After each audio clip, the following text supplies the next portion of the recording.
anything that you're proud of that you just want to share with the world, you can reach us because we can help you share that story and share your passions and tell your story. You can find us at our website at madmediatv.com. You can also follow us on Instagram and YouTube at It's Mad Media TV. And you can also find us on Facebook at Mad Media TV. So tune in and connect with us.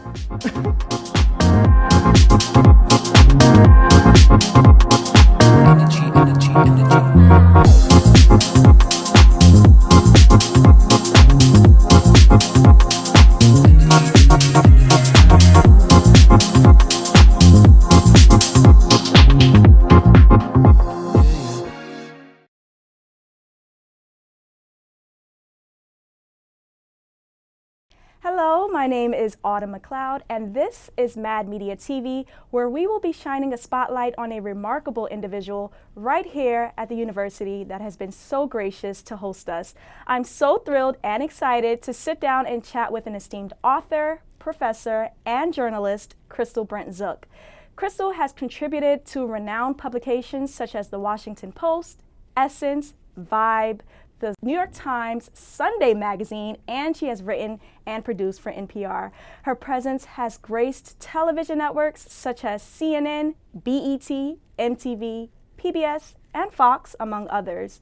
She has interviewed celebrity icons such as Magic Johnson, Jamie Foxx, Jada Pinkett Smith, Jill Scott, Lil' Kim, and Oprah. So please welcome Kristal Brent Zook. Welcome, Kristal. Thank you so much for joining us today. Thank you for having me. Of course. So I'm going to delve into the first question. So at what point did you recognize your desire to pursue a career in journalism? Well, I've always wanted to write. I've always loved just the written word, the way it sounds, finding the perfect phrase, finding the perfect, exact meaning. And so I would say from when I was little and just used to hole up and read books on my own and forever. But they told me to go and get a degree just in case because writers don't make any money. So I went and got a PhD just in case, and I'm glad I did because, now I can teach as well as write. I also loved books when I was little, so that's a good thing to know. I guess it comes with being a journalist. Yeah, and you know what they say, good writers are good readers, so. And you've had quite an extensive resume when it comes to your career as a journalist. So what motivated you to delve into societal matters such as race, culture, and gender? I think a lot of it goes back to just the way I was raised. I was raised in a single-parent household of black women, my mom and my grandmother, and they worked hard, they struggled, and it was me and my cousin Lisa, and we were just a household of 3 generations of women, and I think that shaped us because we really didn't have men around. We didn't have anyone to depend on or to lean on, and I think my grandmother and my mom had been disappointed in their lives by most men, not all. And I think that shaped me in a way and shaped my wanting to talk about gender and talk about women's issues, as well as economic issues, class, race, just all of it together because of my upbringing. And, I was deeply fascinated by your exploration of the surge in black television program during the 80s and 90s, particularly in your book, which we have right here, Color by Fox, the Fox Network and the Revolution in Black Television. So, I have to ask, could you tell me what inspired you to write this book? Yeah, that was my dissertation for the PhD. I wanted to look at culture, and I was really attracted to TV in the 90s. I think 2 things were happening. I think there was actually a revolution in the 90s where more African-American creators behind the camera were in positions of power than ever before in the history of television. There were more black-produced shows on TV, on primetime, than ever before in the history of television. And so there really was something different happening, if you remember those shows on Fox, like Rock, South Central, The Sinbad Show, Living Single, New York Undercover, in living color.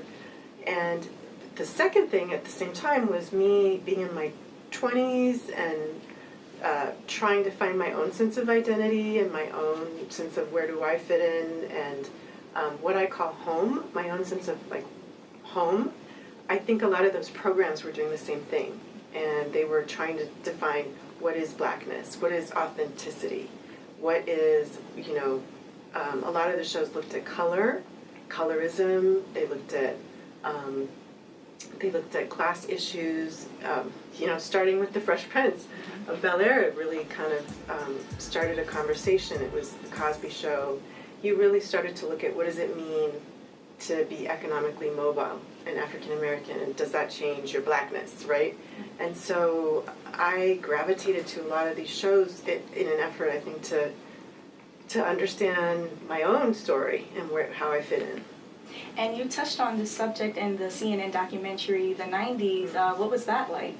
Oh, that was fun. The 90s was one of those programs produced by Tom Hanks, and he does a lot of really interesting, thoughtful, sort of documentary production. And so when they asked me to participate, I was really excited, and I think it's true that if you look at the 90s, what happened in Black TV in the 90s is such a defining moment. People still cite this book, even though I've had other books later, they're not as well cited as this one, because I think it put a finger on a historical moment that not a lot of people really studied or paid attention to. I mean, we kind of noticed it, we watched the shows, but in terms of scholarship, there's not a lot that really documented that historical moment.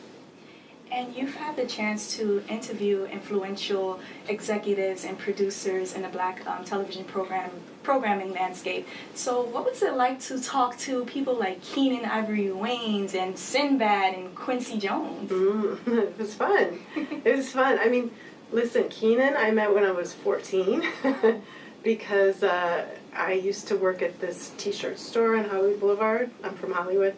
And I lied about my age, of course. I said I was 16 to get the job, but I was 14. And a lot of people who later became famous, comedians and actors, worked with me in the t-shirt store. And Keenan used to walk by on his way to, like, the Improv or the Comedy Store. There were places that every comic had to start in LA, like the Improv and the Comedy Store. So they would all go and do their sets. And Keenan knew some of the guys that I worked with in the store. So, I met him and was able to write about him over the years. I even worked for him at one point as a producer. Not many people know, he had a late night TV show for a little while. And so, I think what he did with his family is fascinating, and the way he took the reins of power when they gave it to him, when they said you can do your own show. He was basically executive producer, creator, director, writer, right? And then he brought his whole family on too. So that's an example of something that had never happened before in television. Okay, I have to ask, have you ever been starstruck? Because I know you told me that you also interviewed Oprah. Yes, I was starstruck. Yes, with Oprah, I was a little starstruck, yeah. She was so genuine, and she was just really sincere. I liked her a lot. She even teared up at one of the questions I asked her. And my biggest compliment of my career, I think she said that I asked good questions. So, but yeah, I don't know. You're starstruck, but then when you're sitting with somebody and you realize they're just human, I think growing up in Hollywood, you see people all the time that you don't want to bother them. They're just living their lives. There's really everybody in Hollywood is somebody usually. So maybe I'm a little less starstruck than people who are from somewhere else than Hollywood or New York. But yeah, Oprah was a big moment. And I know you've written for Vanity Fair. You've written pieces on films and TV shows like Queen Sugar and The Woman King. So I have to ask you, what is the process behind choosing the production to write about, and how do you figure out like what angle you're going to take with it? I think you just have to be passionate about something. You know, you get these press releases and all the time, and there's always some new screening or something, and I look for, is there some kind of message or representation that's different from what we've seen before? And I just kind of gravitate to productions that have something to say on other levels beyond just the celebrity, right? And so I think Queen Sugar was just like nothing we'd ever seen before on television. And of course it was on the Oprah Winfrey network. I don't think many other networks would have put that show on because they just wouldn't have understood it. They would not have understood a black family drama, even today in this age. You know, we've always had a hard time getting black family dramas on with no violence, no, just a family drama, right? Going back since when I started 20, 30 years ago, we had like the first family drama under one roof with James Earl Jones, and it was quickly canceled. So anyway, I saw Queen Sugar as doing something really different and unique and something you wouldn't find on regular network or cable television. It was only at a place like OWN that you would have seen that. And I know you've recently released a book called The Girl in the Yellow Poncho. Can I tell you, I love this book from beginning to end. I could not close it. So I know it delves into your personal life and upbringing as a biracial woman. Could you share your inspiration behind writing this autobiography? Yeah, it's funny because I think you know it started out as something totally different. It was going to be a journalistic book about the current generation of multiracial youth, and I was interviewing young college students about being multiracial today versus when I was coming up, because I think there's a big difference, right, in how we see ourselves and what we're allowed to be, right? The freedom is different. But then it just took a turn, and it became a story about kind of my upbringing. Some people said some of the people who read it wanted more of the personal story. It became about my search for my white father and finding out where he was and who he was and how that helped me to understand myself better. And it became a story also about healing the three generations of black women in my family that I grew up with, right? And I didn't know that that's what it was going to be about when I first set out. I kind of thought it was going to be about looking for my missing father. But it ended up evolving into this much deeper story that's, in a lot of ways, it's about my mother and I, and also my grandmother and my cousin. And I must say, I encourage everyone to read this book because the twist that happens at the end is a page-turner. You are raising a lovely multiracial daughter.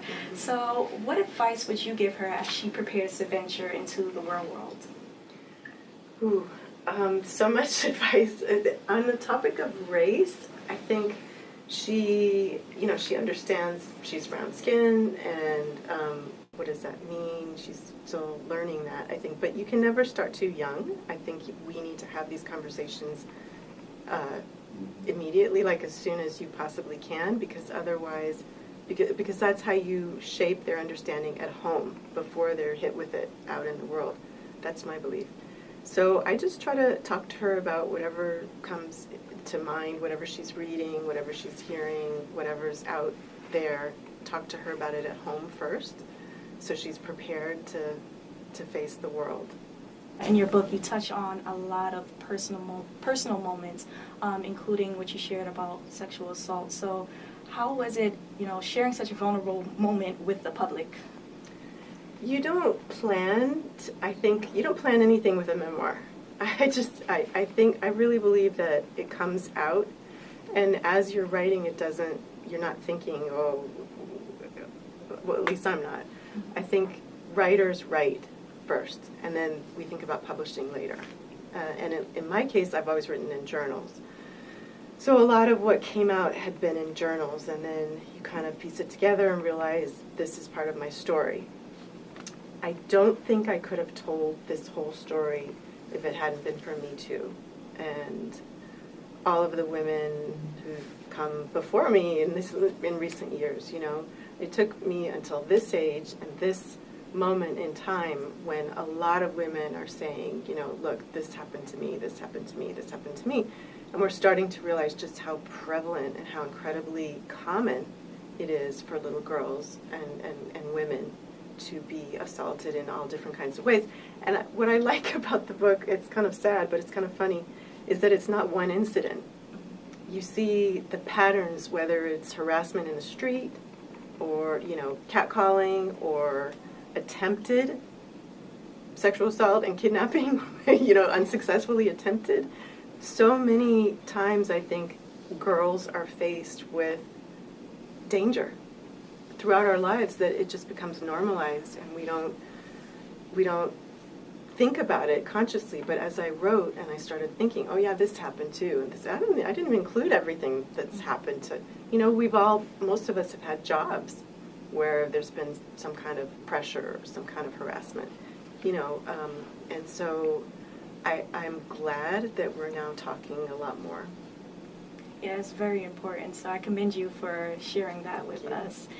You have another book that I cannot forget to mention, where you talk about and follow contemporary African American women in their lives. So can you tell me a little bit about that book and how you came up with that concept? Yeah, that book is called Black Women's Lives, Stories of Power and Pain, and it started, I used to be a contributing writer for Essence magazine, and I think it started because a couple of the stories were in the magazine, but then I had so many more stories that I wanted to tell of women I had come across from across the country, all different walks of life, and there just wasn't room in the magazine, there wasn't enough space, and so I collected stories, everybody from